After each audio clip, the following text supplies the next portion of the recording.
The only other way that you can guarantee that it get into the court is you mail it. Mail it.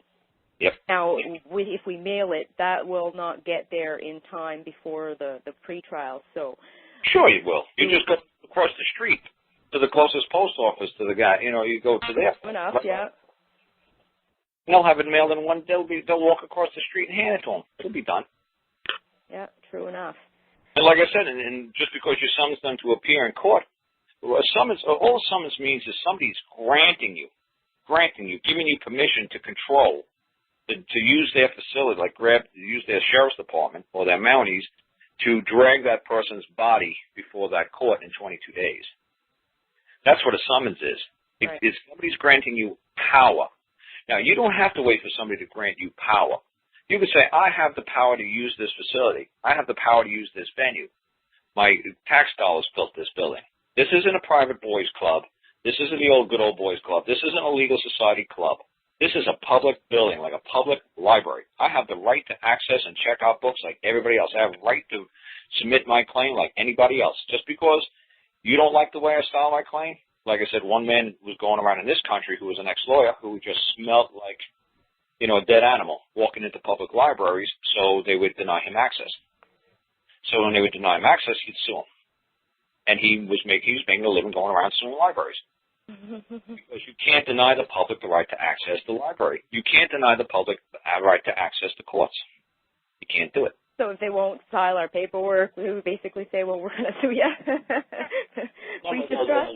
Well, no, there's two steps you got to do. First, you got to say to them, are you the court clerk? Because there's a different, the clerk of the court is just a subordinate officer of the court clerk. Court clerk, to me, is the lady who really runs that show. Right. Not really the head judge, because they come and go. But that court clerk lady, she'll be there for 20, 30, 40 years. She ain't going nowhere. Right. She runs the show. She's the one who's supposed to pay the judges. She's the one who's supposed to do all the accounting. She's the lady who's really in charge of everything. She makes the magic happen. So what happens is there's a case here in the United States, and a man did that. He said that he was locked up for failing to pay child support.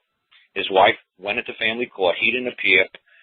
She won custody of the kids and moved like half a country away. And he said the clerk of the court wouldn't accept his paperwork, so I'm suing her for failing to accept my paperwork. So it went all the way to the Supreme Court. So what happened was the Supreme Court made a ruling, and you don't have to rely upon it, but this is what our courts believe, that he went and sued the court clerk.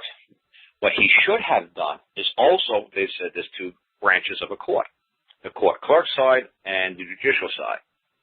So what he should have done then is not only made the court clerk aware that she was interfering with his right to access the court, the people's court, but he should have went to the chief judge and said, because technically the chief judge is the highest officer that's carrying the bond for everybody in that court, including the clerk. So he should have went and said, I've told the court clerk, if you interfere in my right to access this court, I'm going to have to sue you. And then you're going to have to also tell the chief judge, you have a subordinate officer called court clerk.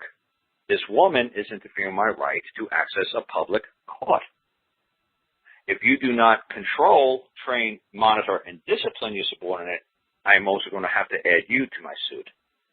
So the Supreme Court of the United States said because he failed to let the chief judge know that what his subordinates were acting out of order, he had no right to sue the court. So you got to keep going up and up and up. He's like, look, I got this all covered. I got the court clerk, and I got the chief judge. What more do you want me to do? And then the Supreme Court said, well, then we'd give you the right to, then we'd accept the belief that you can sue because you made the top dog aware of what is going on. So we would serve, so basically we could use that pre-trial hearing to go in and we serve our own claim ourselves to respondent? Well, the first thing is give them an order to cease and desist, and it is basically saying, prior to me filing a lawsuit, this is a perfect opportunity to give you a notice to cease and desist and to return our property immediately before we have to move this into a court and for the matter to be determined before a trial by jury, which is I'm going to vote as is my right. There you go. Nice little cease and desist thing. There you go.